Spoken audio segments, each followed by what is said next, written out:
খোমটিৰ চিনাতলী বৰনামঘৰৰ শিক্ষা আৰু সাংস্কৃতিক সমিতিৰ প্ৰশংসনীয় পদক্ষেপ। সমিতিৰ উদ্যোগত আয়োজন কৰা হয় গ্ৰীষ্মকালীন শৈক্ষিক কৰ্মশালা। ছাত্ৰ-ছাত্ৰীক প্ৰশিক্ষণ দিয়া হৈছে সত্ৰীয়া নৃত্য, খোলবাদন আৰু অভিনয়ৰ। শতাধিক ছাত্ৰ-ছাত্ৰীয়ে অংশগ্ৰহণ কৰিছে এই কৰ্মশালাত।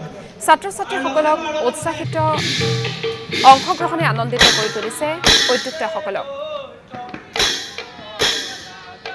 আৰু ইফালে মৰিয়নিতো গ্ৰীষ্মকালীন ভাওনা কৰ্মশালা। নৱপ্ৰজন্মৰ মাজত ভাওনা সংস্কৃতিৰ প্ৰসাৰৰ বাবে বালিজান গাঁৱৰ নামঘৰত অনুষ্ঠিত হয় এই ভাওনা কৰ্মশালা।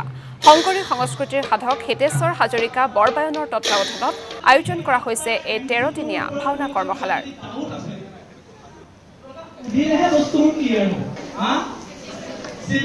আমি চিনাতলী বৰনামঘৰৰ উদ্যোগত নতুনকৈ গঠন হোৱা শিক্ষা আৰু সাংস্কৃতিক সমিতিৰ উদ্যোগত আমি সাংস্কৃতিক আৰু শিক্ষাৰ ক্ষেত্ৰত দুটাকৈ কৰ্মশালা আয়োজন কৰিছোঁ।